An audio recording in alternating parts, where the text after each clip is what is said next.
রাসূলুল্লাহ সাল্লাল্লাহু আলাইহি ওয়াসাল্লামের যে শান, যে মর্যাদা, তিনি যে শেষ নবী এবং তারপরে যে কোনো নবী আসবে না, এবং কেন তিনি শেষ নবী, তার মধ্যে স্পেশালিটি কি কি আছে, এই বিষয়গুলো নিয়ে একটু সংক্ষিপ্ত কথা বলবো ইনশাআল্লাহ। ঠিক আছে?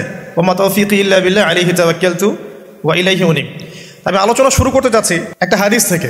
একদিন রাসূলুল্লাহ সাল্লাল্লাহু আলাইহি ওয়াসাল্লাম মসজিদের পাশ দিয়ে হেঁটে যাচ্ছেন, মসজিদে নববীর পাশ দিয়ে।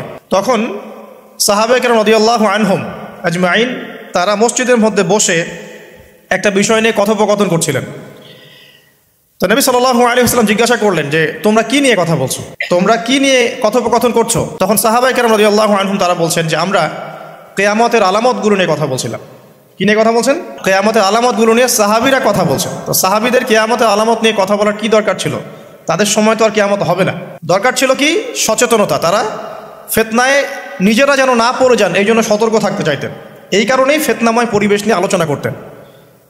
তো নবী সাল্লাল্লাহু আলাইহি ওয়াসাল্লাম তখন বললেন, দেখো, যতদিন পর্যন্ত 10টা আলামত প্রকাশ হচ্ছে না ততদিন পর্যন্ত কিয়ামত হবে না। কয়টা আলামত?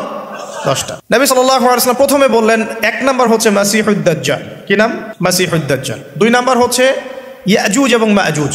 এর আদম সন্তান পৃথিবীতে বের হবে এবং পুরো পৃথিবীটা ম্যাসাকার করে ছেড়ে দিবে। আর মাসিহুদ দাজ্জাল সেও বের হবে শেষ জামানায়, যে ইহুদিদেরকে নিয়ে পুরো বিশ্ব শাসন করবে, বিশ্বের প্রতিটা ডিপার্টমেন্ট সে রুল করবে। এবং দাজ্জালের চেয়ে ভয়ঙ্কর কোনো ফিতনা এই পৃথিবীতে আসে নাই, আসবেও না। প্রত্যেক নবী তার কওমকে দাজ্জাল সম্পর্কে সতর্ক করেছিলেন, এমনকি নূহ আলাইহিস সালাম পর্যন্ত তার উম্মতকে দাজ্জালের ফিতনা সম্পর্কে সতর্ক করেছিলেন। নবী সাল্লাল্লাহু আলাইহি ওয়াসাল্লাম বলেছেন যে তোমরা যদি সূরা কাহাফ তেলাওয়াত করো, প্রত্যেক জুমার দিন সূরা কাহাফ তেলাওয়াত করো, অথবা সূরা কাহাফের প্রথম 10টা আয়াত, শেষ 10টা আয়াত মুখস্থ রাখো, ইনশাআল্লাহ তাআলা মাসিহুদ দাজ্জাল তোমাদের কোনো ক্ষতি করতে পারবে না।